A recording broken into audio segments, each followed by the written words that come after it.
Don't worry madam, আমরা যত তাড়াতাড়ি সম্ভব কাজটা করার চেষ্টা করছি। পল্লব, ইয়েস স্যার। এখান থেকে প্রিন্ট আউট নিয়ে সমস্ত পুলিশ স্টেশন, সমস্ত চেকপোস্টে যত তাড়াতাড়ি সম্ভব পাঠিয়ে দাও। আজ সন্ধ্যের মধ্যেই ছেলেটিকে খুঁজে বের করতে হবে। Okay officer, thank you so much. আমাদের একবার বলাতে আপনি পুরো ব্যাপারটা এইভাবে সামলে নিলেন, থ্যাংক ইউ। না না, এটা আমাদের ডিউটি। আর ম্যাডাম, আমি আপনাকে কথা দিচ্ছি, এই ছেলেটি সম্পর্কে কোনো রকম ইনফরমেশন পেলেই আমি আপনাকে জানাবো। Thank you officer. আমি তাহলে দেখি ওদিকটা। হ্যাঁ হ্যাঁ, শিওর শিওর। ওকে।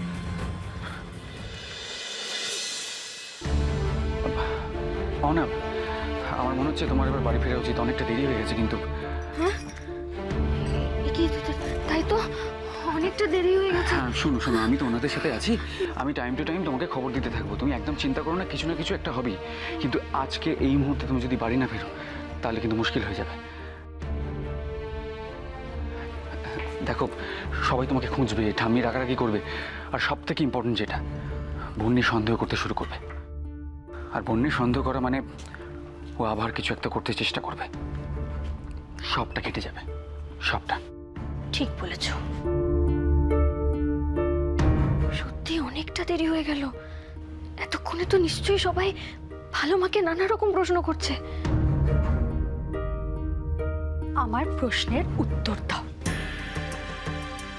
অহনা কোথায়? শেষবারের মতন জিজ্ঞেস করছি, অহনা কোথায়? আমি তো বললাম বন্নি, আমি বলবো না, আমি বলবো না অহনা কোথায়। তোমার তো স্পর্ধা কম নয়,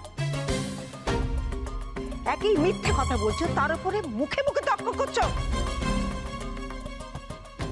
এই জন্যই তো এইসব মেয়েদের আমি একদম বিশ্বাস করি না। ঠাম্মি, তুমি কিভাবে কথা বলছো ওনার সঙ্গে? তুমি হয়তো ভুলে গেছো উনি বন্নির মা। সব থেকে বড় কথা হলো অহনা ওনাকে ভালো মা বলে ডাকে।